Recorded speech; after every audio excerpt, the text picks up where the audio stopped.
quienes hemos estudiado estos temas, estudiábamos cómo en la década de los 90 hubo autores como Rifkin, como Negri, etcétera, que discutían el fin del trabajo, ¿no?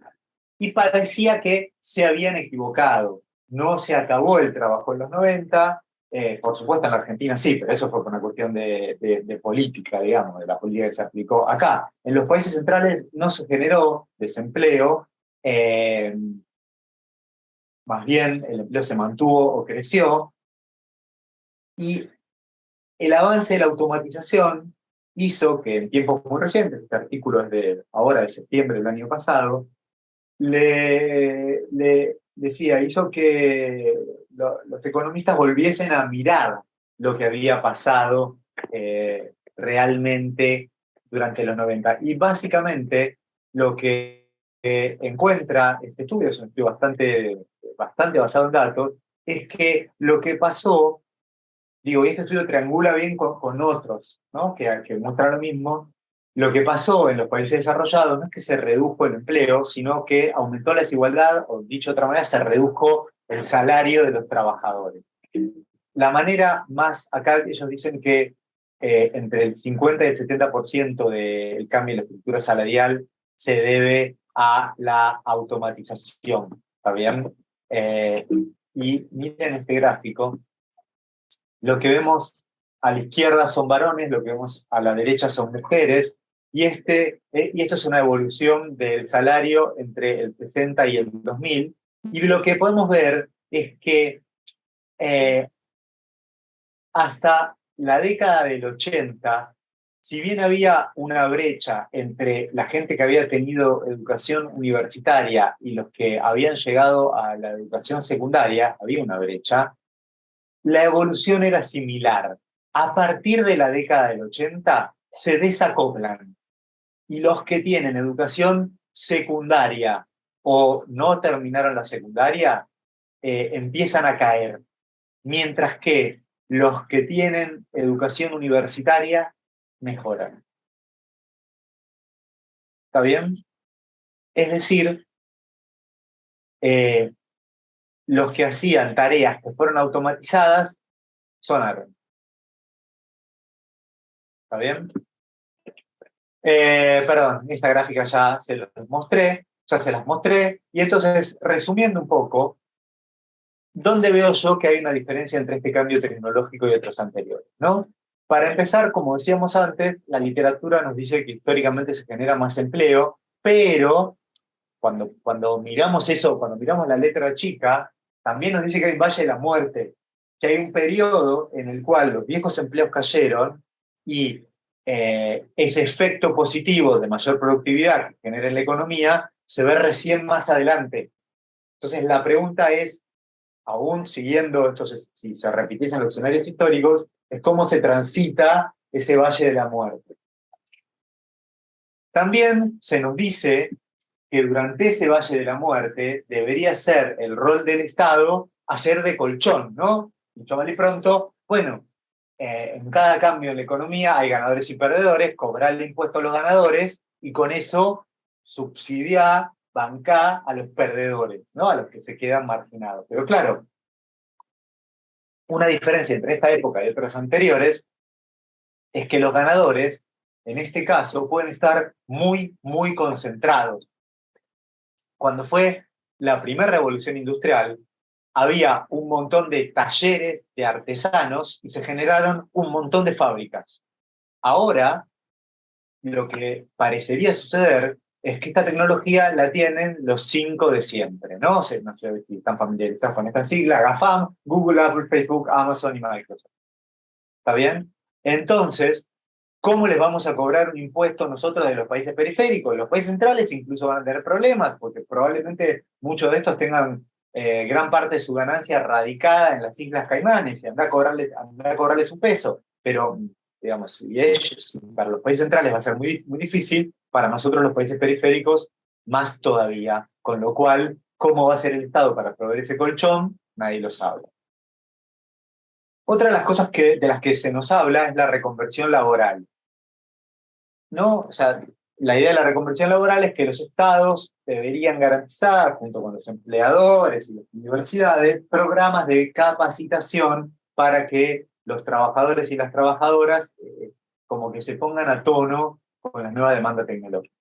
Bueno, ojo con esto, porque la reconversión laboral es como los elefantes rosas. Nadie sobrio vio nunca a una, ¿no? O sea, yo le pediría a quien proponga una reconversión laboral, que si es una persona seria, nos dé la evidencia de que hayan existido alguna vez reconversiones masivas, exitosas, que crucen umbrales educativos. ¿Qué quiero decir con esto? No me hablen de un operario que antes giraba perillas y pasó a apretar botones. No me hablen de un operario que trabajaba en una fábrica que hacía mesas y ahora pasa a una que hace puertas. No, no. Hablemos de personas que antes hacían una tarea que requería cierto nivel educativo y ahora les estamos pidiendo que pasen a hacer otra que requiere un título de grado, de posgrado en otra área, ¿no? A personas que, digamos, ya no estamos para jugar en las juveniles de ningún club, que tenemos que mantener familias, en qué tiempo vamos a estudiar, ¿no? Digamos, ¿cuál sería el caso exitoso en el que eso alguna vez sucedió? Nadie lo conoce, nadie lo sabe, no existe. Y además, digo, cuando fueron por ejemplo, en los 90, ¿por qué Rifkin, Negri y compañía no tuvieron razón? Bueno, porque lo que ellos no estaban teniendo en cuenta era que había un sector que estaba ahí esperando por despegar, que era el sector del servicio. Entonces, ahí hubo una demanda de empleo que absorbió a aquellos trabajadores que quedaron afuera del empleo industrial. Bueno, ¿cuál sería ese sector ahora? Porque lo que nosotros vemos es que esta tecnología tiene la capacidad de realizar muchas de las tareas nuevas que demandaría. Dicho de otra manera, si producto de que automatizo la atención al cliente, puedo atender a más clientes y ahora quiero promocionarme en las redes, bueno, estas herramientas me pueden hacer de community manager también. No es que automaticé esto, entonces salgo a contratar un community manager, salgo a contratar un diseñador. No, también puedo pagar $2 y a estas plataformas concentradas pedirle las imágenes que necesito. ¿Está bien? ¿Quiero hacer una publicidad en la tele? No, ya no necesito un locutor, porque de vuelta voy a una herramienta, pongo la frase y me la locuta. ¿Está bien? Entonces, no queda para nada claro que estemos en las mismas condiciones en las que se dieron estos cambios históricos anteriores. Eh, para hacer un resumen, si yo tuviese que pensar en el riesgo de automatización que nos pintaba la literatura antes de este cambio tecnológico, podríamos resumirlo así, ¿no? Tenemos tareas de baja demanda cognitiva, de media y de alta. De alguna manera por acá estaban las que llamábamos creativas. Como vimos, la industria en muchos países del mundo ya estaba completamente automatizada. En el mundo digital hay, no sé, digo, cobrarnos con tarjeta de crédito, había cosas que ya estaban automatizadas, no nos dábamos cuenta y pensábamos que el riesgo estaba por acá, ¿no? Porque decíamos, solo pueden tomar las tareas repetitivas. Bueno, ahora no estamos viendo ese escenario y estamos viendo, al menos yo veo un escenario más de esta manera, donde vemos que estas tareas que estaban acá ya no están más por fuera del alcance de lo que pueden generar estos productos y donde vemos cómo eh, un montón de tareas simples del mundo físico en los países centrales están automatizadas y en nuestros países todavía no lo están por una cuestión de costos. Dicho de otra manera, ¿por qué alguien todavía tiene trabajo haciendo expendio en un kiosco? Porque sale más barato pagarle ese salarito medio miserable que poner las maquinolas que perfectamente pueden hacer la tarea de expendio en un kiosco. No hay ahí una limitación tecnológica. Es solo una cuestión económica donde uno dirá, bueno, esta persona está a salvo. Sí, a salvo, pero condenada a un salario muy bajo, ¿no? Entonces, efectivamente, digo, por esto es que esta es, de todos los aspectos preocupantes que tiene la inteligencia artificial generativa, el que a mí más me preocupa. me gustaría mostrarles, para eso voy a dar este video. Tucker Carlson es un periodista de Fox News, lo era muy poquitito. Es un periodista, digamos, conservador de los Estados Unidos, sería un equivalente a Feynman.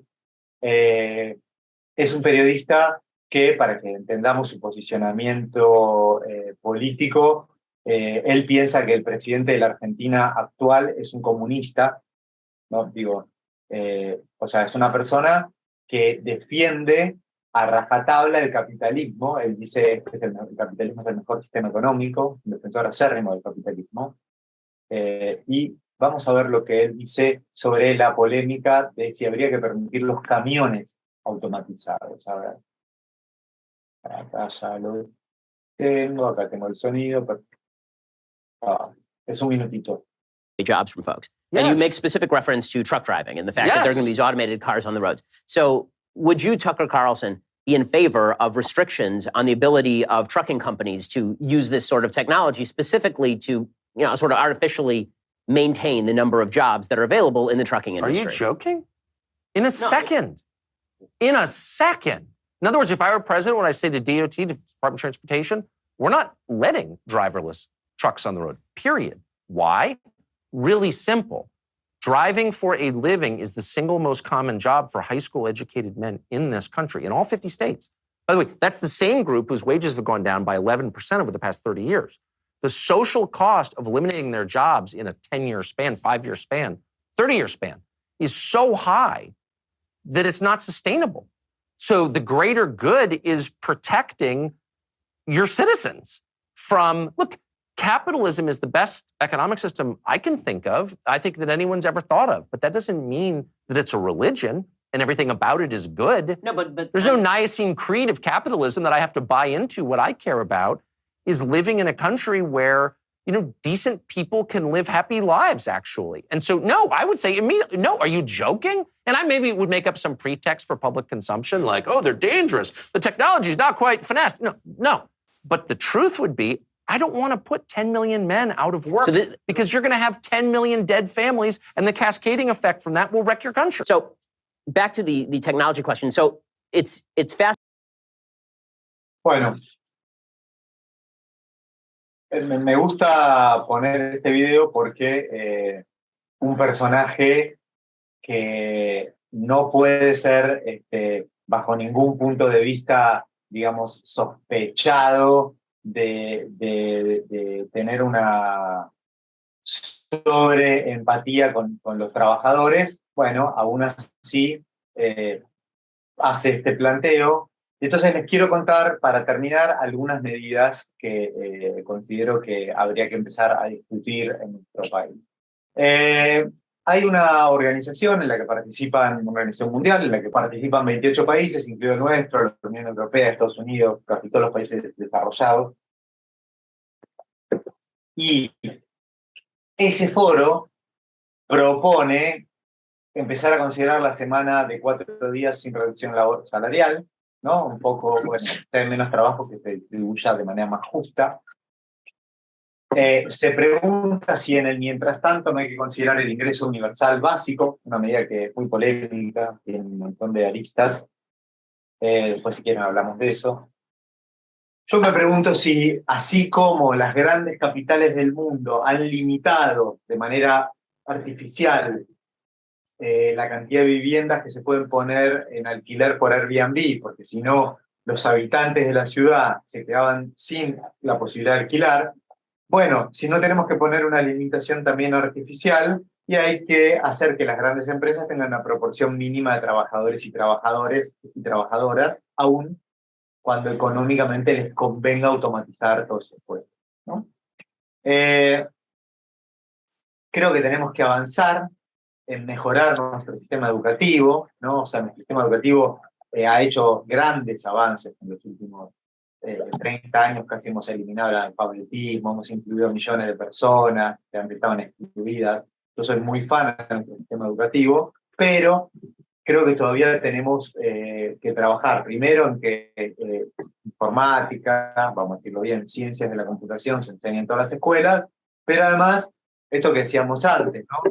si solo el 50% de nuestros jóvenes continúan su educación postsecundaria, si además tenemos problemas con los aprendizajes en algunas tareas clave, bueno, es difícil aspirar a estos puestos de alto nivel, de requerimientos de alto nivel educativo que van a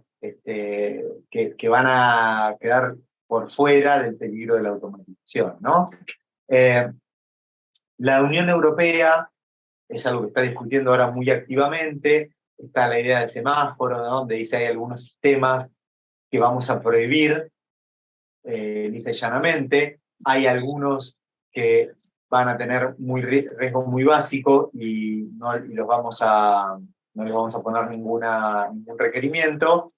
Y hay otros a los que le vamos a poner algunos requerimientos, pero esta parte es muy polémica. ¿Por qué? Por ejemplo, ¿qué tan preocupante es un chatbot, etcétera, ¿no? Entonces, esto está en fuerte discusión. Creo que nuestro país debería tomar su propia iniciativa regulatoria y justamente como se trata de empresas transnacionales que concentran la tecnología, bueno, esto debería ser parte de una agenda al menos regional, ¿no? Deberíamos discutir esto junto con otros países de la región para poder hacer más fuerza y tener una mejor chance de que la regulación sea efectiva. Quería terminar con esta cita que es de un escritor norteamericano, la publicó en este artículo que ustedes ven abajo en el New Yorker hace menos de una semana, y me gustó mucho. Es un escritor que se llama Ted Chiang, y él dice lo siguiente: las personas que critican las nuevas tecnologías a veces se denominan luditas, pero es útil aclarar lo que los luditas realmente querían. Lo principal por lo que protestaban, no digo, los luditas fue una corriente en la época de la Revolución Industrial, eso digo, lo principal por lo que protestaban era el hecho de que sus salarios caían al mismo tiempo que aumentaban las ganancias de los propietarios de las fábricas, junto con los precios de los alimentos. También protestaban por las condiciones de trabajo inseguras, el uso de mano de obra infantil y la venta de productos de mala calidad que desacreditaban a toda la industria textil. Los luditas no destruyeron máquinas indiscriminadamente. Si el dueño de una máquina pagaba bien a sus trabajadores, la dejaban en paz. Los luditas no estaban en contra de la tecnología. Lo que querían era justicia económica. Destruyeron máquinas como una forma de llamar la atención de los propietarios de las fábricas. El hecho de que la palabra ludita ahora se use como un insulto, una forma de llamar a alguien irracional e ignorante, es el resultado de una campaña de desprestigio de las fuerzas del capital. Cada vez que alguien acusa a otra persona de ser un ludita, vale la pena preguntarse: ¿la persona acusada está realmente en contra de la tecnología o está a favor de la justicia económica? ¿Y la persona que hace la acusación está realmente a favor de mejorar la vida de las personas o simplemente están tratando de aumentar la acumulación privada de capital? Les quería mostrar esta cita porque, dado el estado de situación, hoy en día yo me considero un ludita. Muchas gracias.